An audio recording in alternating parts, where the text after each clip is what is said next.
Chapter 6. Eleanor was waiting for Ander when he stepped from the lighted study, and together they retraced their steps across the palace grounds and through the small side gate to the roadway beyond.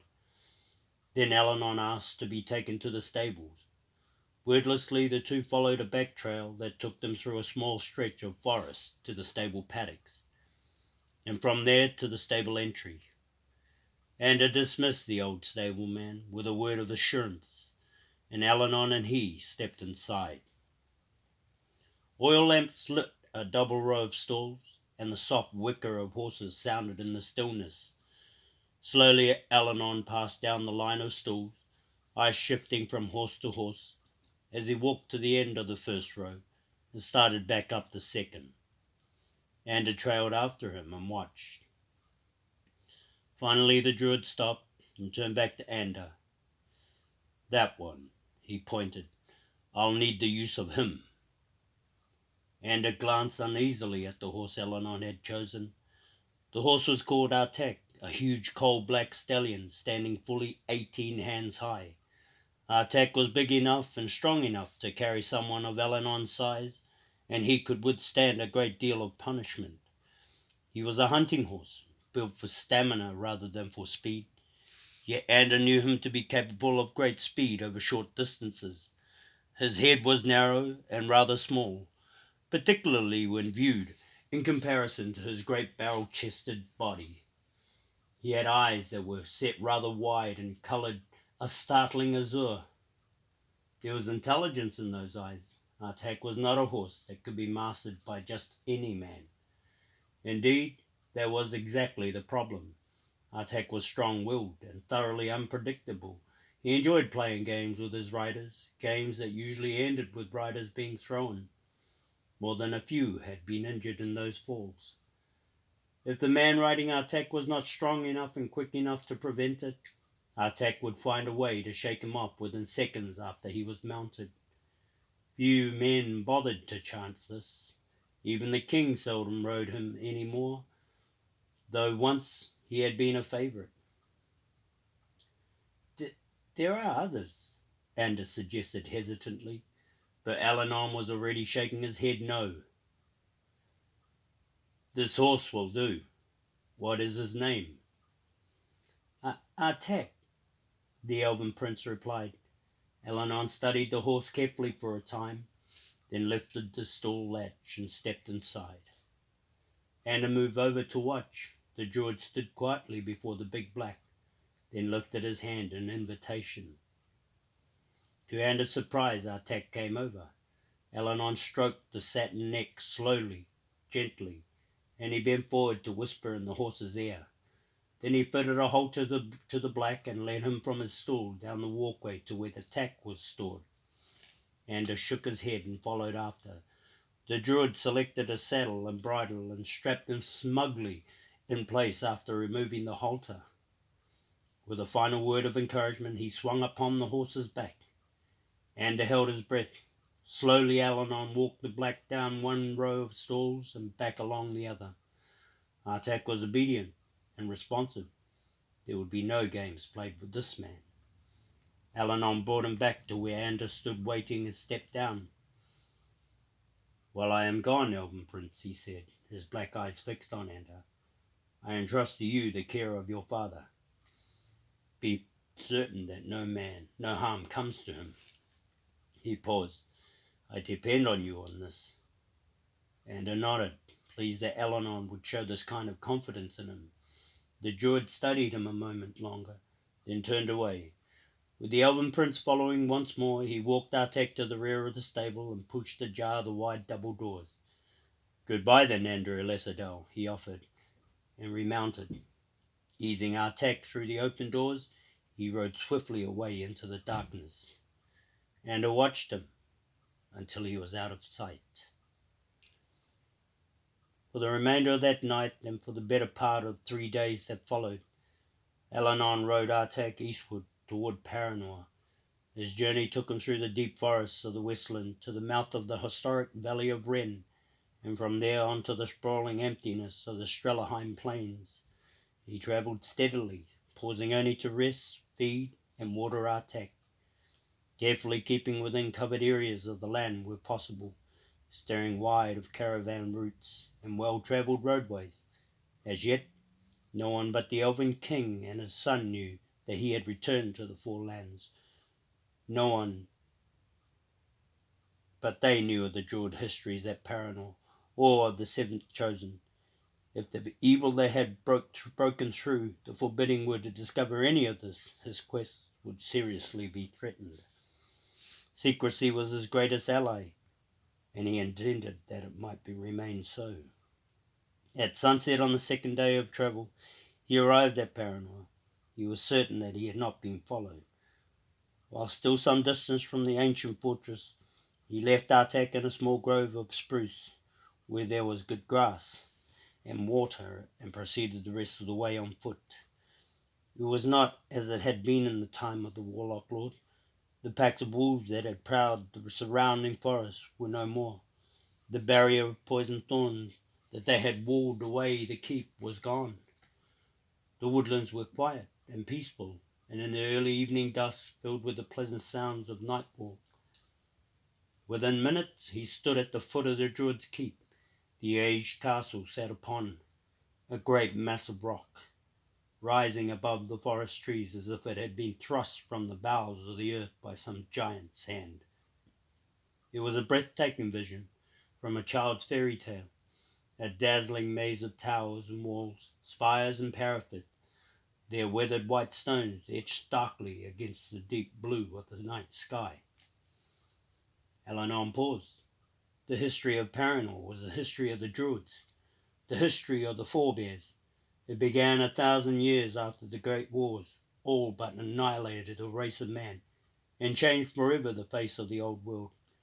It began after years of desolation and savagery as the survivors of the Holocaust struggled to subsist in a lethal new world where man was no longer the dominant species. It began after the one race of men became reborn into the new races of men, dwarves, gnomes, and trolls. After the elves reappeared, it began at Paranor, where the first council of the Druids came together in a desperate effort to save the new world from total anarchy. Gallifile called them here. Gallifile, who was the greatest of the Druids. Here the histories of the old world, written and spoken, were set down in the Druid records, to be preserved for all the generations of man yet to come. Here the mysteries of the old sciences were explored, the fragments patched together, the secrets of a few restored to knowledge. For hundreds of years the Druids lived and worked at Paranor, the wise men of the New World seeking to rebuild what had been lost. But their efforts failed. One among them fell victim to ambition and ill-advised impatience, tampering with power so great and so evil that in the end it consumed him entirely. His name was Paranor.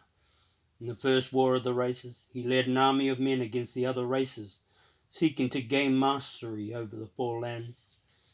The Druids crushed this insurrection and drove them into hiding. They believed him dead, but 500 years later he returned, Paranor no longer, but the Warlock Lord. He trapped the unsuspecting Druids within their keep and slaughtered them to a man, all save one.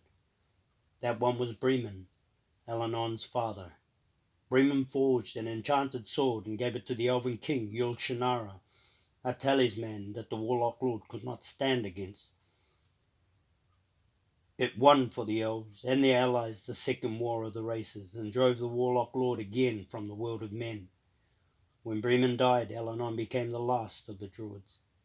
He sealed the keep forever. Paranor became history to erase a monument of another time, a time of great men and still greater deeds. The Druid shook his head. All that was past now. His concern must only be with the present. He began to skirt the stone base of the castle, his eyes studying the deep crevices and jagged outcroppings. Finally he stopped, his hands reaching to the rock and touching. A portion of the stone swung inward, revealing a cleverly concealed passageway. The Druid slipped quickly through the narrow opening, and the stone sealed itself behind him. There was total blackness within. Eleanor's hands searched until they found a chista of wall torches set in iron brackets, hammered into the rock. Lifting one free, he worked with the flint and stone he carried in a pouch at his waist until a spark ignited the pitch that coated the torch head. Holding the burning brand before him, he allowed his eyes a moment to adjust. A passage stretched away before him, the faint outline of rough-hewn steps cut into the rock floor, disappearing upward into darkness. He began to climb. The smell of dust and stale air filled his nostrils, and he wrinkled his nose in the distaste. The caverns were cold, their chill sealed no permanently by tons of rock. The druid pulled his heavy cloak about him. Hundreds of steps passed beneath his feet, and still the tunnel twisted through the black. It ended finally at a massive wooden door. Alanon paused and bent close, his eyes studying the heavy iron bindings. After a moment his fingers touched a combination of metal studs, and the door swung open. He stepped through. He stood in the furnace of the keep. It was a round cavernous chamber that consisted wholly of a narrow walkway encircling a great dark pit. A low iron railing rimmed the pit at its edge. About the walkway a succession of wooden and iron-bound doors were set into the chamber wall, all closed and barred. The druid moved to the railing, and holding the torch before him, peered downward into the pit. The faint illumination of the fire danced off blackened walls, crusted over with the ash and rust. The furnace was cold now. The machinery that once pumped heat to the towers and halls of the castle, locked and silent. But far below, beyond the pale glimmer of the torchlight beneath massive iron dampers, the natural fires of the earth still burned. Even now their stirrings could be felt. He remembered another time, more than 50 years ago. He had come to Paranor in the Druid's Keep with a little company of friends from the dwarf village of Colhaven, Yomsford, Shear and Flick, Balinor Buckhana, Prince of Callahorn, Minion, Prince of Lee, Durin and Dale Elisadel, and the valiant dwarf, Hendel. He had come in search of the legendary Sword of Shannara, for the warlock lord had returned to the Four Lands, and only the power of the sword could vanquish him. Alanon had come with his little band into the keep, and very nearly not had come out again. In this very room he had battled to the death with one of the skull-bearers. The warlock lord had known he was coming. It had been a trap. His eyes lifted sharply and he listened to the deep silence. A trap. The word disturbed him. It triggered some instinct, a sixth sense of warning. There was something wrong. Something... He stood there for a moment, indecisive. Then he shook his head. He was being foolish. It was the memory, nothing more. Carrying the torch before him, he moved along the walkway until he reached a tight spiral stairway that led upward. Without a backward glance to the pit or the furnace chamber, he climbed the stairs quickly and entered the upper halls of the Druid's Keep. All was as it had been 50 years earlier.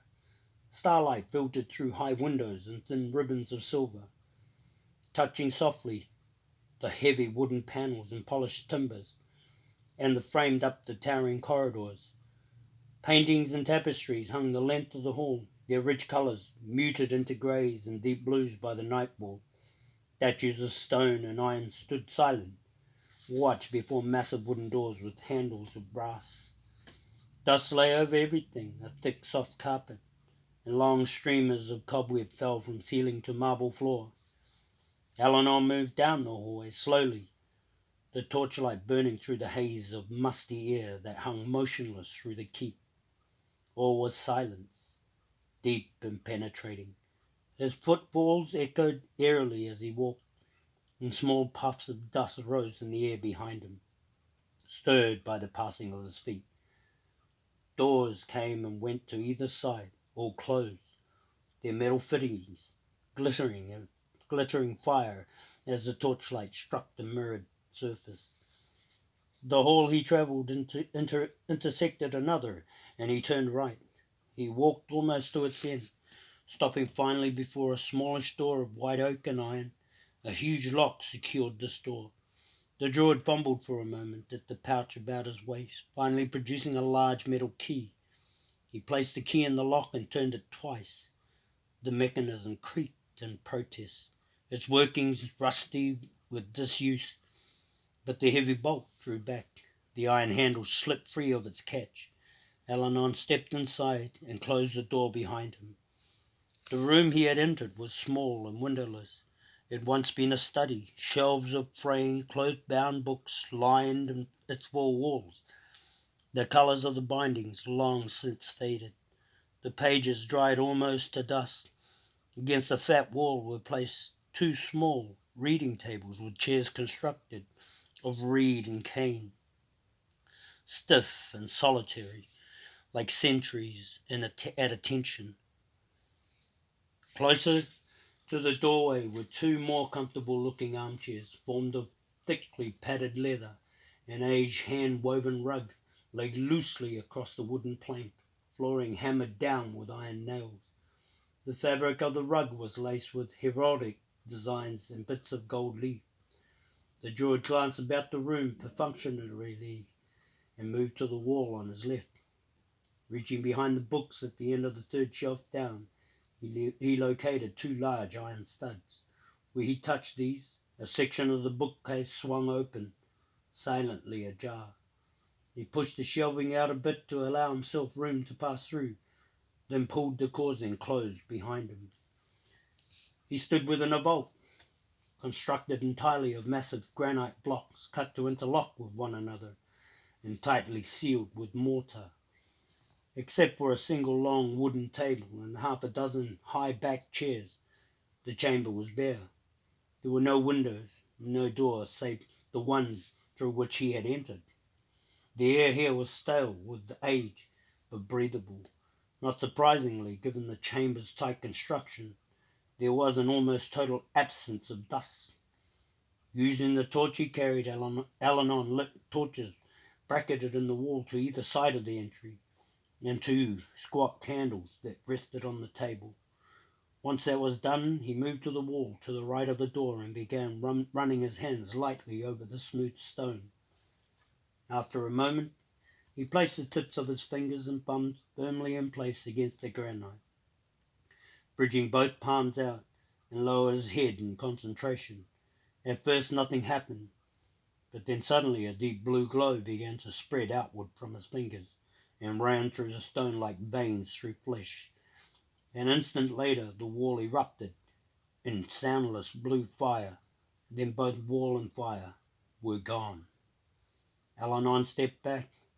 Where the granite wall had stood, row upon row of massive leather-bound books, elaborately engraved with gold.